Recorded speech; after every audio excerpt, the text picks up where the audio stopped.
There's a question that haunts almost everyone who has survived a narcissist, and it usually arrives late at night when the house is quiet and the mind refuses to be. The question is simple, and it cuts deep. Did I win? And underneath that question lives a painful assumption, one that keeps so many people trapped long after the relationship has ended.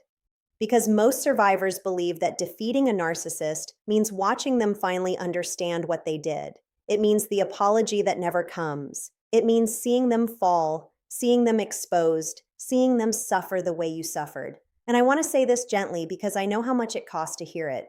If that is your definition of victory, then you have handed the narcissist the one thing they always wanted: your attention, your energy, your ongoing emotional investment in them. As long as your peace depends on their downfall, the relationship is still alive inside you, even if you haven't spoken in years. So let me tell you what winning actually looks like, because it is quieter than you expect and far more powerful than revenge could ever be. Defeating a narcissist has almost nothing to do with them. It has everything to do with what happens inside you when they no longer have the power to move you. And the signs that you've reached that place are specific, they are psychological, and they are real. That's what I want to walk you through today. Before we go further, I want you to know why this channel exists. This is a space for people who are learning to understand narcissistic abuse from the inside out, to see the patterns that were designed to stay invisible, to reclaim the confidence that was slowly taken from them, and to rebuild a life that actually feels like their own again. If that's the journey you're on, consider subscribing, not because I want a number to go up, but because healing is so much harder when you're doing it alone in the dark, and I'd like to keep walking beside you as you find your way back to yourself. The first sign that you've truly defeated a narcissist is that their words stop rearranging your reality. For a long time after the abuse, something strange happens to survivors. You can know intellectually that a person lied to you, manipulated you, and distorted the truth again and again. And yet a single message, a single sentence, even a rumor of what they said about you can send your whole nervous system into chaos. This is not weakness. This is the lingering fingerprint of gaslighting. When someone spends months or years teaching your brain that your perceptions cannot be trusted, your mind develops a reflex, an automatic tendency to reach outside yourself for the truth. So the first real victory is subtle. It's the moment you hear something they said or something they claimed, and instead of spiraling into doubt, you simply notice it. You feel the old pull to defend yourself, to explain, to correct the record, and you let it pass. Because you no longer need them or anyone to confirm what you already know. Your reality has become your own again. That internal stability, that quiet sense of, I know what happened and I don't need you to agree, is one of the deepest forms of recovery there is. The second sign is that the trauma bond finally loosens its grip, and you can feel the difference in your body before you can even explain it in words. People who have never experienced this don't understand why leaving a narcissist can feel like withdrawal from a drug, but that comparison is closer to the truth than most realize.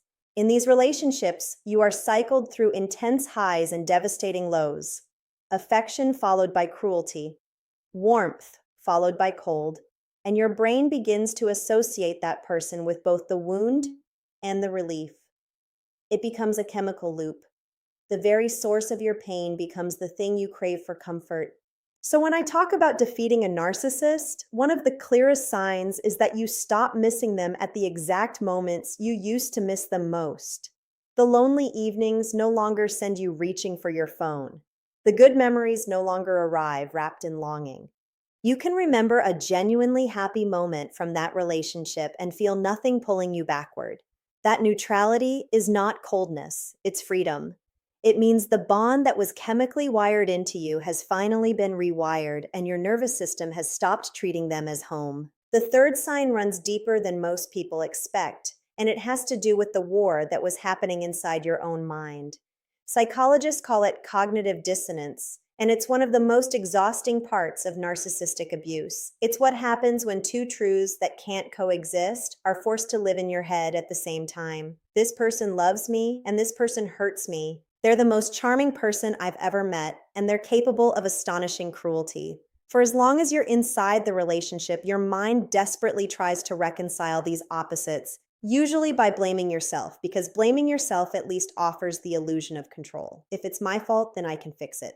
The third sign of true recovery is that this internal contradiction finally collapses into a single, integrated understanding. You stop trying to hold the loving version and the cruel version as two different people. You see them as one whole person with one consistent pattern, and you accept it without needing to soften it or excuse it. That integration is enormous. It's the moment your mind stops fighting itself and finally rests. And here's something worth pausing on because it surprises so many people. When that dissonance resolves, a wave of grief often follows, and survivors panic, thinking they've gone backward. But grief is not relapse. Grief is proof that you've stopped denying what you lost. You are not grieving the narcissist as they truly were. You are grieving the person you believed they were, the future you thought you were building, the version of the relationship that only ever existed in your hope. Letting yourself mourn that is not weakness. It is one of the bravest, most necessary steps toward being genuinely free because you cannot fully release what you refuse to grieve. The fourth sign is that your boundaries stop being walls and start being doors that only you control. Early in recovery, many survivors overcorrect.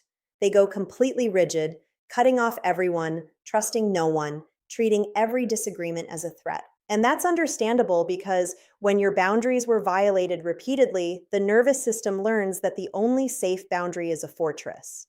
But a fortress isn't freedom, it's just a prettier prison. The real sign of healing is when your boundaries become flexible, conscious, and calm. You can say no without a speech justifying it. You can say yes without fear of losing yourself. You can let someone close without handing them the keys to your entire sense of safety. And most importantly, when someone pushes against your limits, you no longer feel that frantic need to over-explain, to win the argument, to make them understand. You state your limit once, and you let their reaction be their responsibility, not yours. That shift from defending your boundaries to simply living by them means you've internalized something the narcissist tried to destroy. The belief that your needs are valid without requiring anyone's permission. If any of this is landing for you, if you're recognizing yourself in these words, I gently encourage you to subscribe so these reflections can keep finding you when you need them most. Recovery isn't a straight line, and having a steady voice return to remind you of your own strength can make all the difference on the hard days. The fifth sign is one of the most misunderstood because it looks like nothing from the outside and it feels like everything from the inside.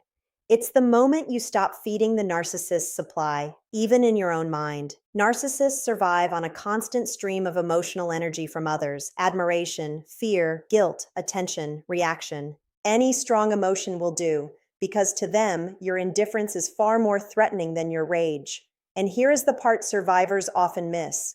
You can go no contact. You can block every number. You can never see them again and still be feeding them because they live rent-free in your thoughts. Every time you rehearse an argument you'll never have, every time you imagine explaining yourself, every time you check what they're doing or wonder what they're saying, you're keeping the connection powered on. The fifth sign of true defeat is that they simply become boring to you, not hated, not feared, just uninteresting. Your mind stops offering them airtime. Whole days pass without a single thought of them, and when they do cross your mind, it's like remembering a difficult season of weather rather than a storm still raging. That indifference is the one thing they never wanted, because it means you have finally taken back the energy they built their entire identity on. The sixth sign is that you begin to trust your own decisions again, quietly, without needing to run them past an internal committee of fear. One of the most damaging long-term effects of narcissistic abuse is the erosion of self-trust. When someone criticizes every choice you make, questions your judgment relentlessly, and rewrites events until you doubt your own memory, you slowly lose the ability to believe in yourself. You become paralyzed by simple decisions, terrified of being wrong because being wrong once carried such a heavy price. So watch for this. The sixth sign is when you make a choice, a real one, and you don't immediately search for someone to validate it. You don't lie awake replaying it, hunting for the mistake. You trust that you gathered the information you had, you considered it honestly, and you decided. And even if it turns out imperfectly, you extend yourself grace instead of punishment. This is the rebuilding of self trust, and it's one of the slowest, most tender parts of healing because it has to be earned back one small decision at a time. But every time you honor your own judgment, you're laying another brick in a foundation the narcissist can never reach again. There's something I want to name here because it often goes unspoken. Reclaiming your identity after narcissistic abuse is not about returning to who you were before. That's a myth that keeps people stuck, waiting to feel like their old self again. But the person who entered that relationship didn't have the knowledge, the discernment, or the hard won wisdom that you have now. You are not going back.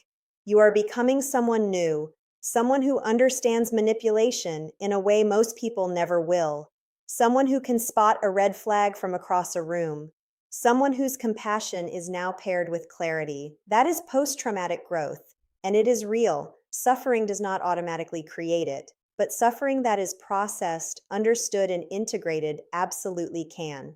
The pain didn't make you stronger on its own. What you did with the pain, the way you turned toward it instead of away, that is what forged the person you're becoming. The seventh sign is the deepest of all, and it's the one that tells me a survivor has genuinely crossed over into freedom. It's when you can wish the narcissist neither harm nor healing and simply release them entirely. This is not forgiveness in the way people usually mean it. You don't have to excuse what happened. You don't have to reconcile or understand them or find peace with their behavior. Releasing them means something more subtle and more complete. It means they no longer occupy any role in your emotional life. Not as a villain you're still fighting, not as a wound you're still nursing, not as a question you're still trying to answer.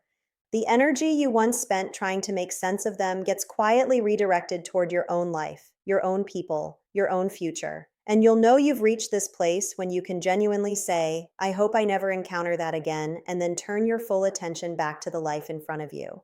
Because the ultimate defeat of a narcissist is not that they lose. It's that they become irrelevant to a story that is now entirely yours. Let me leave you with something I want you to carry, especially on the days when it feels like you're not healing fast enough. Emotional regulation, the ability to feel a wave of anger or sadness or fear without being swept away by it, does not come back all at once. It returns and flickers. One day you'll notice that something that would have shattered you a year ago only stings for an hour. Another day you'll realize you slept through the night. Another day you'll laugh, really laugh, and feel no guilt for it. These are not small things. These are your nervous system relearning safety, one moment at a time. And every one of them is a sign that the war is ending, not because you won a battle against them, but because you stopped needing the battle at all. So if you're still in the thick of it, still doubting yourself, still waking up with them on your mind, I want you to understand that none of these signs mean you've failed if you haven't reached them yet. Healing is not a test you pass or fail. It's a slow return to yourself. And the fact that you're here, listening, learning, trying to understand what happened to you, means you are already further along than you feel. The confusion you're sitting in right now is not the absence of progress. It's the beginning of clarity taking shape. You survived something that was engineered to break you, and instead of breaking, you started asking questions. That instinct, that refusal to stay lost, is the same strength that will carry you all the way home to yourself. And you don't have to do it alone. If these words reach something in you today, subscribe and stay close because there is so much more to understand, so much more strength waiting inside you to be reclaimed. And I intend to be here for every step of the way as you find it.